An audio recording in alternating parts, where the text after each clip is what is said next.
Kehidupan seperti apakah yang terbaik? Kehidupan yang dipenuhi rasa puas. Selain berpuas diri, kita juga harus senantiasa bersyukur.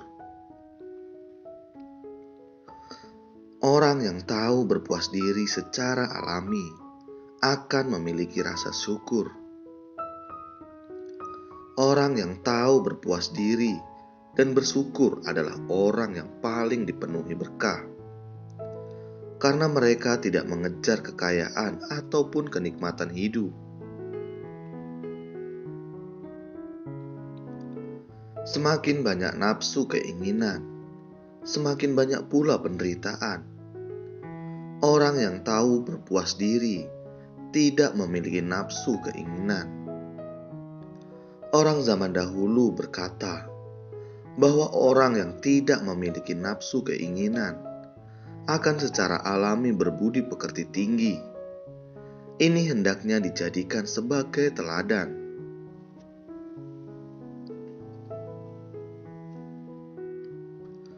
Perlukah kita mengejar ini dan itu?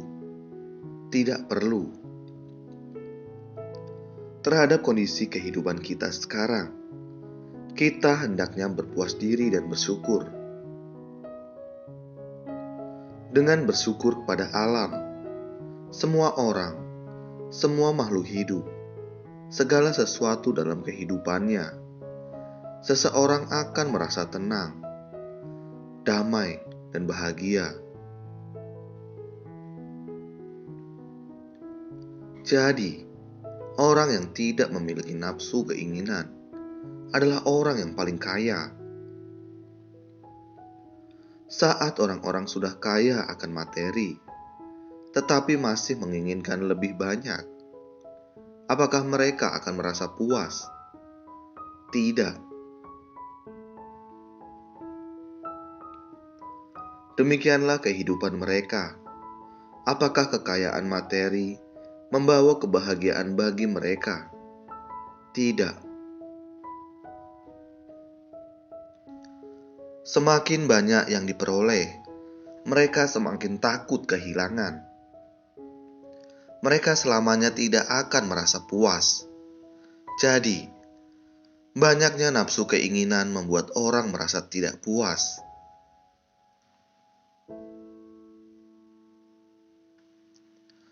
Angsa emas. Dahulu, ada sebuah keluarga. Berhubung sang ayah sudah tiada, sang ibu membebaskan 3 putri seorang diri. Keluarga ini hidup kekurangan. Sang ibu membawa ketiga putrinya untuk bekerja sebagai pelayan di rumah orang lain. Kehidupan sang ibu dan ketiga putrinya serba kekurangan. Saat itu, ada seekor angsa yang semua bulunya berwarna emas dan berkilau.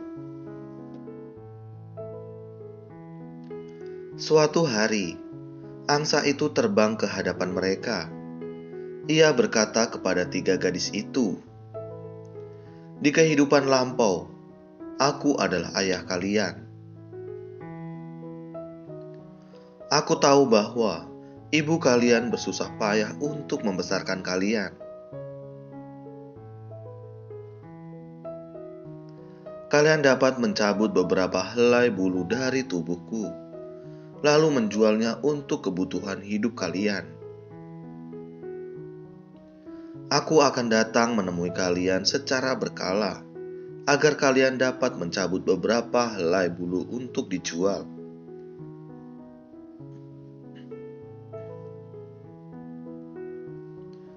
Sang ibu dengan cepat mencabut bulunya. Setiap orang mencabut 5 helai bulu angsa. Sang ibu lalu mengikatnya menjadi satu dan menjualnya.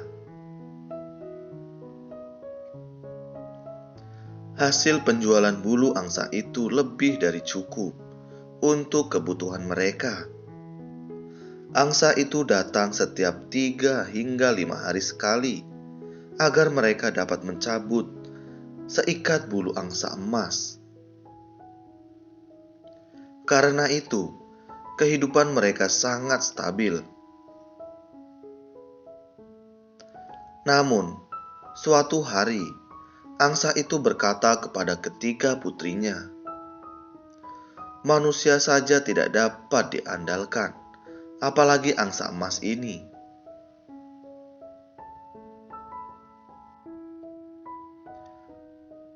Meski ia datang setiap 3 hingga 5 hari sekali, dan kita masing-masing dapat mencabut 5 helai bulu, tetapi kita tidak tahu kapan ia akan berhenti dan tidak datang lagi.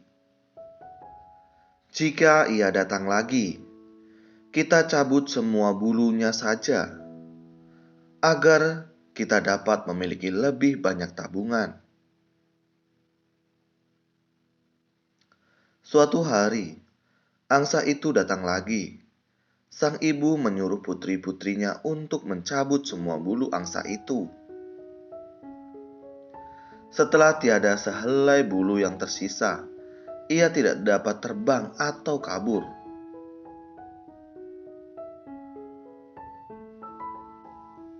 Lalu mereka memeliharanya di kandang. Perlahan-lahan, bulu angsa itu pun tumbuh. Namun, bulunya tak lagi berwarna emas, melainkan bulu putih biasa.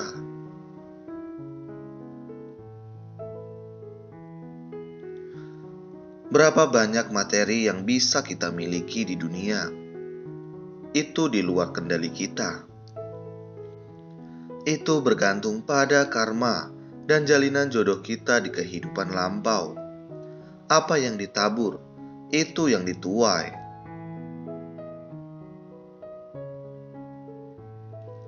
Jika kita terlahir di negara yang makmur dan keluarga yang berada dengan orang tua yang baik, berarti kita telah menabur benih karma baik di kehidupan lampau.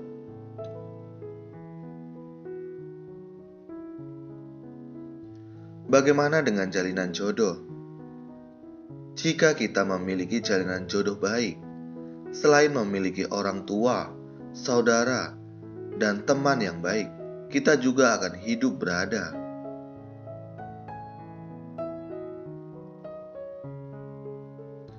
Apakah ini membuat orang-orang puas?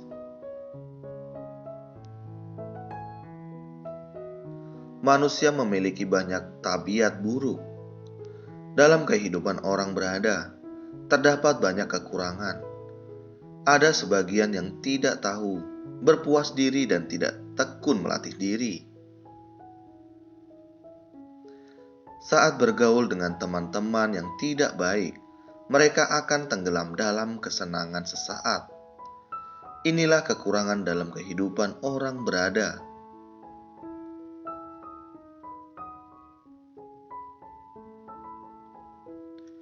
Apakah mereka bahagia? Tidak. Tenggelam dalam kesenangan sesaat membuat mereka menginginkan lebih banyak. Mereka sungguh tidak bahagia. Mereka hidup berada karena karma dan jalinan jodoh di kehidupan lampau, tetapi tidak tahu untuk menggenggam kesempatan, guna mendalami prinsip kebenaran dan mengarahkan kekuatan untuk bersumbangsi. Ini sungguh disayangkan. Mereka tidak tahu untuk bersumbangsi, hanya terus mengejar ini dan itu.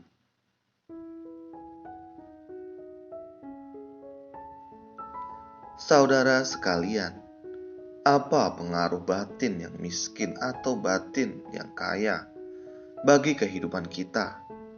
Batin yang kaya membuat kita merasa bahagia dan bersedia bersumbangsi bagi dunia.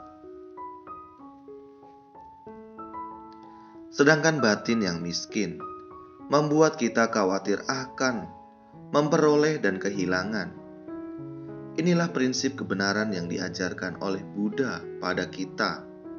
Kita harus memahaminya secara tuntas.